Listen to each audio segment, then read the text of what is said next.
Il y a des jours où tu as l'impression d'être spectateur de ta propre vie, tu te lèves, tu accomplis les mêmes gestes, tu souris quand on t'attend, tu dis les bonnes phrases, mais à l'intérieur, quelque chose s'éteint doucement comme une flamme qui manque d'air. C'est ce que vivait Eric.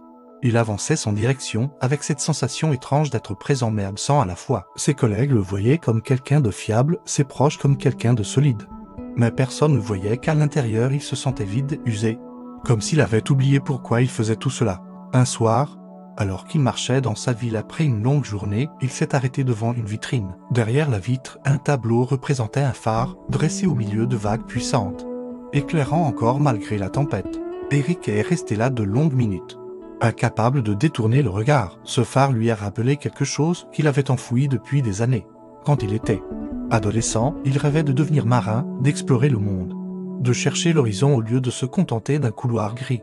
Il n'était jamais parti, parce que la vie, les choix, les obligations avaient tracé un autre chemin. Mais ce soir-là, en regardant ce phare, il s'est demandé « Et si je pouvais encore trouver ma lumière ?»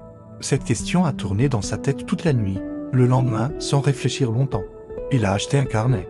Et il a écrit sur la première page « Retrouver ma lumière ». Ce simple geste a été un déclencheur. Tous les matins, avant de se plonger dans la routine, il notait une petite action à faire dans la journée pour se rapprocher de lui-même. Parfois, c'était marcher 20 minutes seul, parfois écouter une musique qui l'avait inspiré jadis, parfois juste écrire ce qu'il ressentait. Ce n'était pas spectaculaire, personne autour de lui ne voyait de grands changements.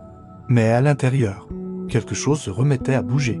Eric a compris que le vrai piège de la vie n'était pas l'échec, mais l'oubli de ce que l'on porte en soi. L'oubli de cette voix intérieure qui sait ce dont on a besoin.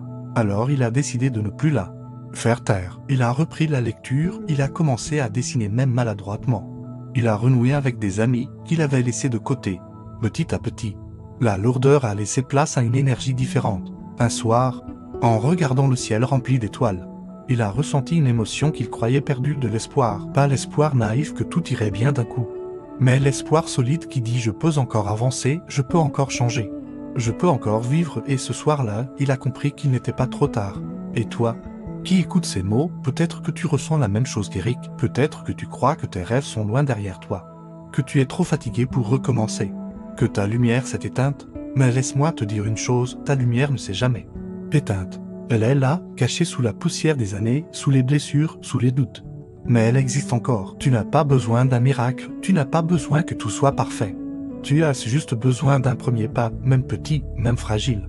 Parce que ce premier pas, c'est lui qui rallume la flamme. Alors aujourd'hui, promets-toi de ne plus t'oublier. Promets-toi de ne plus t'abandonner. Le monde autour de toi ne changera peut-être pas immédiatement, mais toi tu changeras. Et un jour, tu te retourneras et tu verras que ce moment précis, celui où tu as choisi de recommencer, a été le début d'une nouvelle vie. Tu n'es pas perdu.